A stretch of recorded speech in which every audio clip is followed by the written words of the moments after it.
Got to give a big shout out to Paul Bello, fine fellow, over at Lit RPG Reads, for setting this incredible campaign, setting our way, reading about the Eternal Night.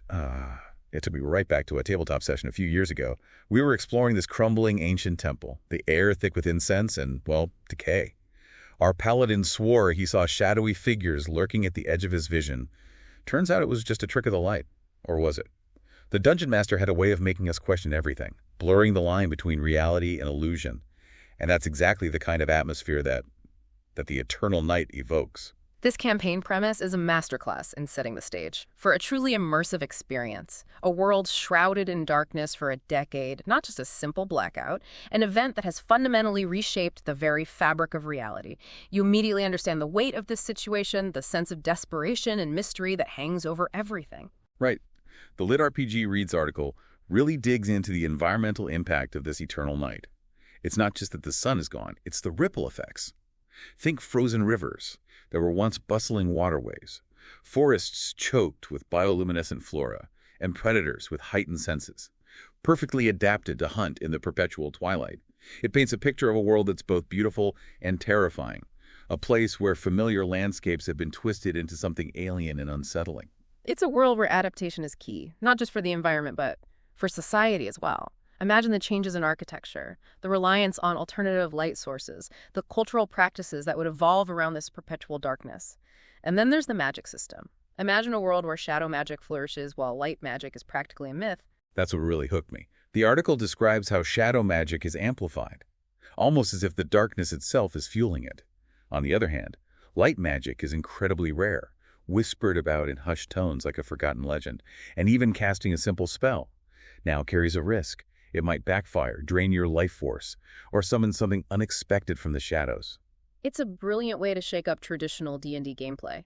Suddenly, spellcasters, especially those who rely on light magic, are at a disadvantage. They become almost relics of a bygone era, their powers dwindling in this shadow-infused world. It forces players to rethink their strategies, to consider new approaches to combat and problem-solving. I'm already picturing a party venturing into a dungeon. Their usual light spells sputtering and fading in the oppressive darkness. They have to rely on their wits, their non-magical skills, and maybe even make some uneasy alliances with those who have mastered the art of shadow magic. It really flips the script on how you approach a typical D&D adventure. And it creates fascinating moral dilemmas for players to grapple with. Do they embrace the readily available power of shadow magic, risking corruption and unforeseen consequences? Do they cling to the fading embers of light magic, becoming beacons of hope but potentially sacrificing their effectiveness? The article lays out two main quest lines. That immediately grabbed my attention. The first one is pretty classic. Find a way to restore the sun. The article suggests clues might be hidden in faded tapestries, depicting ancient rituals, whispered by spirits trapped between realms, or even held by a reclusive astrologer who remembers the time before the darkness. It's a classic quest for knowledge, but with an added layer of urgency. It's a race against time, not just to find the solution, but to understand the problem. Was the sun's disappearance a natural phenomenon, a cosmic accident, or was it a deliberate act, an act of sabotage, or even a ritual gone wrong? The players will need to piece together clues from across this transformed world, venturing into dangerous territories and facing challenges that test not only their strength, but their cunning and resourcefulness. The second quest line is where things get really interesting. The article talks about a mysterious faction called the Sun Worshippers. These guys are shrouded in secrecy, rumored to perform shadowy rituals, and possibly even hold the key to the sun's return. But their motives are unclear. Are they trying to restore the sun? Or are they working to keep it imprisoned for their own sinister purposes? The Sun Worshippers are a fantastic example of moral ambiguity. They could be the heroes of this story, the keepers of ancient knowledge who know how to right this cosmic wrong. Or they could be the villains, a cult that has embraced the darkness and seeks to prevent the sun's return. It all depends on how you, as the Dungeon Master, choose to portray them. And that's what I love about this campaign setting. It gives you so much room to play with these ideas, to tailor the story to your players' choices and actions. Yeah. It's a collaborative storytelling experience, where the lines between good and evil are constantly shifting, making for a truly engaging and unpredictable adventure. The article doesn't just leave it at these two quest lines. It introduces a twist that elevates the stakes and throws the entire campaign into a new light, or rather a deeper darkness. What if the sun isn't simply gone, but imprisoned. Yeah. That's where it gets really interesting. The article suggests that the sun might be held captive by a powerful entity Yeah. who thrives in the darkness, a being who grows stronger with each passing day. This turns the quest to restore the sun into something much more urgent. It's not just about bringing back the light. It's about stopping this entity before it consumes the world in an even deeper, more terrifying darkness. It's like a ticking time bomb, adding a layer of tension and urgency to every decision the players make. Every delay, every misstep could have catastrophic consequences. They're not just fighting to restore the world to its former glory. They're fighting for its very survival. And this entity, this dark sovereign as the article calls it, isn't just some mindless monster lurking in a dungeon. It's a force of nature, able to manipulate reality, warp perceptions, and instill terror in the hearts of even the bravest adventurers. Think about it. A being that thrives on darkness. What does that imply about its nature? It's not just a creature of the shadows. It's an embodiment of fear, despair, and the primal instinct to survive in the face of oblivion. It's a force that preys on the weaknesses of the world, twisting them to its own advantage. The article dives into some of the specific challenges players might encounter while battling the Dark Sovereign and its influence. These aren't your typical dungeon crawls or monster encounters. These challenges strike at the very core of what it means to be an adventurer in this world. Right. These challenges play with the psychological aspects of survival. Think about it. You're in a world perpetually shrouded in darkness. The sun, the source of life and warmth, is gone. How would that affect your mental state, your perception of reality? Exactly. The article calls one of these challenges warped reality. Imagine venturing into a forest that was once familiar, only to find the trees twisted into grotesque shapes, their branches dripping with a strange, luminescent sap that distorts your vision. Sounds echo strangely, playing tricks on your ears. And familiar landmarks seem to shift and change as you approach them. It's a constant assault on your senses, making you question what's real and what's a figment of your imagination. And it's not just the environment that's warped. The article describes shadow minions, creatures born from the Dark Sovereign's power. They're not just your typical goblins or orcs. These things are like living shadows, able to drain your strength and vitality with a touch. And they're persistent. You might defeat them in one encounter, but they have this uncanny ability to reappear, stronger and more menacing than before. Imagine the psychological toll that would take on a party. They're constantly looking over their shoulders, never sure if they've truly vanquished their foes. It creates an atmosphere of paranoia and dread that could easily unravel even the most seasoned adventurers. The article then introduces a truly chilling concept: nightmare influence. Wow. It's not just about physical threats. The Dark Sovereign can also invade your dreams, your subconscious. Imagine being plagued by horrific visions, waking up exhausted and drenched in cold sweat, questioning your own sanity. It's a slow, insidious form of attack that can chip away at a character's resolve, making them more susceptible to the Dark Sovereign's influence. It's a brilliant way to introduce a psychological horror element to the campaign. It's not just about surviving physical encounters. It's about maintaining your grip on reality, your sense of self, in a world that is constantly trying to break you. Another challenge the article mentions is the existence of void zones. These are areas where the Dark Sovereign's influence is so strong that it literally warps the fabric of reality. Light magic is practically useless within these zones. Healing is severely hampered, and the very laws of physics might be bent or broken. Void zones are essentially pockets of concentrated darkness, expanding as the Dark Sovereign grows in power. Imagine them as festering wounds on the world, slowly draining the life and light from everything around them. They represent a tangible manifestation of the entity's power, a constant reminder that the world is teetering on the brink of collapse. And to make matters even worse, the article describes temporal distortions that occur within these void zones. Time becomes fluid and unpredictable. A few hours spent inside a void zone could feel like days or even weeks to those trapped within. Imagine the horror of emerging from a void zone, having barely escaped with your life, only to discover that the world outside has moved on without you. Your friends and allies have aged, perhaps even passed away. The knowledge and skills you once relied on are now outdated, irrelevant in this rapidly changing world. It's a terrifying prospect, one that underscores the urgency of the player's mission and the potential consequences of failure. The article then shifts gears to explore some of the key locations that really bring this campaign setting to life. It's like each location is a character itself, with its own personality, secrets, and challenges to overcome. Really encourages players to explore and experience the world, beyond just the typical dungeon crawl. It's about creating a sense of place, of immersion. It's not just about telling the players you're in a dark forest, but about making them feel the chill in the air, the damp earth beneath their feet, the oppressive silence broken only by the rustling of unseen creatures in the undergrowth. The article starts with the Veiled Mountains. This mountain range is shrouded in perpetual mist, a place of ancient secrets and forgotten lore. The article mentions crumbling druidic ruins, hinting at a time when magic was more in balance with nature.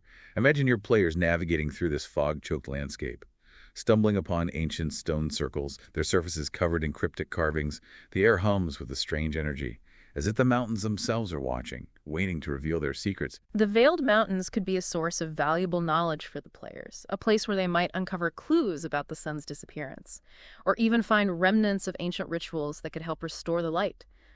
But it's also a dangerous place, home to creatures that have adapted to the darkness, their senses heightened, their forms twisted by the Dark Sovereign's influence. The article also describes the Temple of Perpetual Dusk, a grand structure where the last rays of sunlight were seen before the eternal night fell. It's a place of both beauty and sorrow, a reminder of what was lost, and a testament to the enduring hope that the light might one day return. Imagine your players approaching this temple, its silhouette looming against the twilight sky. The air grows colder as they draw closer, and the shadows around them seem to deepen, as if the temple itself is absorbing the fading light. Inside the temple, the players might encounter guardian spirits, remnants of the sun's power, or even traps and puzzles designed to test their worthiness. The architecture itself could be a puzzle, the layout of the rooms and corridors reflecting astronomical alignments, or ancient rituals that hold the key to restoring the sun. But the location that really sent chills down my spine is the abyss of the eclipse. This is where the Dark Sovereign's power is at its peak, where reality itself bends and breaks. The article describes it as a gaping chasm, a void that seems to suck the light and life out of everything around it. Imagine your players standing at the edge of this abyss, peering into the impenetrable blackness. The air is heavy with a sense of dread, and whispers echo from the depths, promising power and oblivion in equal measure. The abyss of the eclipse is a place of ultimate risk and reward. It could hold the key to defeating the Dark Sovereign, a weapon or artifact of immense power. But venturing into the abyss is a gamble, a descent into madness and chaos.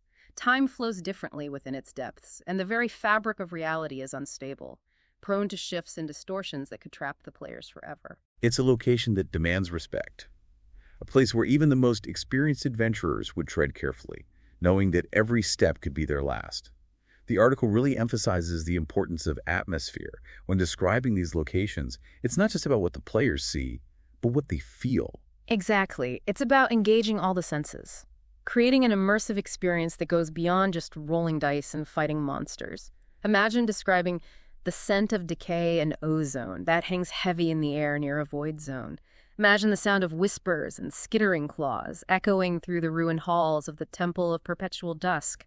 Imagine the feeling of cold, clammy dread that washes over the players as they approach the abyss of the eclipse. The article doesn't just focus on the environment and the challenges. It also highlights the importance of the people who inhabit this world. It introduces a cast of intriguing NPCs and factions, each with their own motivations, secrets, and potential to influence the player's journey. These characters aren't just quest givers or plot devices, they're fully realized individuals, with their own hopes, fears, and agendas. They represent the diverse perspectives and complexities of a world struggling to survive in the face of overwhelming darkness. The article mentions a few key NPCs that I found particularly intriguing. First, there's the Oracle of Shadows, a blind seer who can somehow perceive the world through the darkness. Imagine the mystery surrounding this character, their cryptic pronouncements, and the potential for both guidance and deception. The Oracle of Shadows could be a valuable source of information for the players, offering insights and prophecies that others cannot grasp. But their motives might be shrouded in mystery. Their allegiance is unclear. Are they truly seeking to help the players? Or are they manipulating events for their own benefit? Then there's the Twilight Knight, a figure straight out of a Gothic ballad, a fallen paladin, still clinging to remnants of their former glory, but haunted by their past, and tempted by the allure of shadow magic.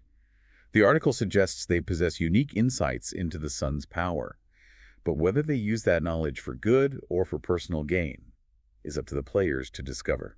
The Twilight Knight embodies the classic struggle between redemption and despair. Imagine the tension as your players try to determine whether this enigmatic figure is a potential ally or a dangerous adversary, will they succumb to the darkness? That has already stained their soul. Or will they find a way to atone for their past sins and become a beacon of light in this world of shadows? And then there's the Scholar of Night, someone torn between their loyalty to the sun worshippers and their insatiable thirst for knowledge. Imagine the role-playing potential. As this character grapples with conflicting ideologies, maybe even becoming a double agent, feeding information to the players, while secretly working to advance the goals of the sun worshippers. The Scholar of Night represents the dangers of unchecked ambition and the allure of forbidden knowledge. They could be a valuable asset to the players, offering insights into the sun worshippers' rituals and beliefs, but their loyalty is always in question, creating a sense of uncertainty and suspense that could keep the players on edge throughout the campaign. The article also delves into the factions that are vying for power in this world, each with their own unique perspective on the eternal night and the quest to restore the sun. It creates this web of political intrigue and moral ambiguity. That adds a whole new layer to the campaign. The Sun Restorers are the most obvious faction. They're dedicated to bringing back the sun, viewing it as a symbol of hope and the natural order of the world. They could be a valuable source of support for the players, providing resources, information, and a network of contacts. But even their motives might not be entirely pure. What if their methods become increasingly extreme as the campaign progresses? What if they're willing to sacrifice innocent lives in pursuit of their goal? It creates a moral dilemma for the players. Do they continue to support a faction that is becoming more ruthless, or do they break away and forge their own path? Then there's the Darkness Cult, those who have not only adapted to the eternal night, but have come to embrace it. They believe that darkness is the true power, the natural state of existence, and they see the return of the sun as a threat to their way of life. Imagine the chilling rituals they perform, the sacrifices they offer to appease the entities that dwell in the shadows. They could be a formidable enemy for the players, not just because of their combat prowess, but because of their unwavering faith in the darkness. And then there's the Light's Last Stand, a neutral faction dedicated to preserving knowledge and artifacts from the time before the darkness. They're like archivists of a lost world, safeguarding the remnants of a brighter past. They might possess valuable information about the sun's disappearance, ancient rituals, or forgotten technologies that could help the players in their quest. But their neutrality might be tested as the campaign progresses. What if they're forced to choose sides? What if they possess an artifact that both the Sun Restorers and the Darkness Cult are desperate to obtain?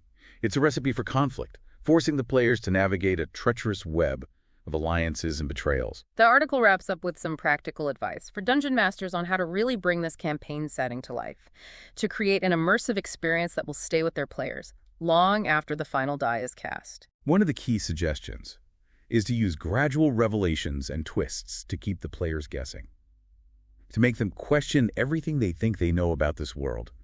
Don't reveal all the answers up front. Let the players uncover the truth piece by piece through cryptic clues, unreliable narrators, and unexpected encounters. It's about creating a sense of mystery, of slowly peeling back the layers of this world to reveal the secrets hidden beneath. Don't be afraid to subvert expectations, to challenge the players' assumptions about what's good and what's evil, what's real and what's a figment of their imagination. The article also stresses the importance of environmental storytelling. Don't just tell the players they're in a dark forest. Make them feel the oppressive silence, the damp earth beneath their feet, the rustling of unseen creatures in the shadows. Use sensory details to create a vivid and immersive atmosphere. That reinforces the themes of the campaign. Think about the sounds the players might hear. The echoing drips of water in a subterranean cavern, the whispering wind carrying voices from beyond the veil, the unsettling silence that descends when they enter a void zone. Think about the smells. The metallic tang of blood magic, the cloying sweetness of decaying flora, the acrid scent of smoke from ritual fires. These details can transform a simple description into a visceral experience. Another key piece of advice is to emphasize the danger of delays, the ticking clock that hangs over the campaign. The longer the players take to restore the sun, the stronger the Dark Sovereign becomes, and the more it succumbs to its influence. Periodically remind the players of this urgency, perhaps through news of escalating attacks by shadow minions, the spread of void zones, or the increasing frequency of nightmare influence. This sense of urgency can drive the narrative forward, motivating the players to take action and make difficult choices. It also raises the stakes, making every victory feel hard-won, and every setback a potential catastrophe. This Eternal Night campaign setting is more than just a collection of monsters, dungeons, and quests. It's a world rich in lore, atmosphere, and moral complexity. It's a world that will challenge your players to think critically, to explore the darker aspects of fantasy, and to confront their own beliefs about good and evil, light and darkness. It's a setting that rewards creativity, both on the part of the dungeon master and the players. It's a canvas upon which you can paint a story of epic scope and personal intimacy, a tale of hope and despair, of sacrifice and redemption. It's a world that will stay with you long after the game is over, a world that will haunt your dreams and inspire your imagination. So if you're looking for a campaign setting that is both challenging and rewarding, I highly recommend checking out The Eternal Night. And a huge thanks once again to Paul Bello, fine fellow, for sharing this incredible creation with us.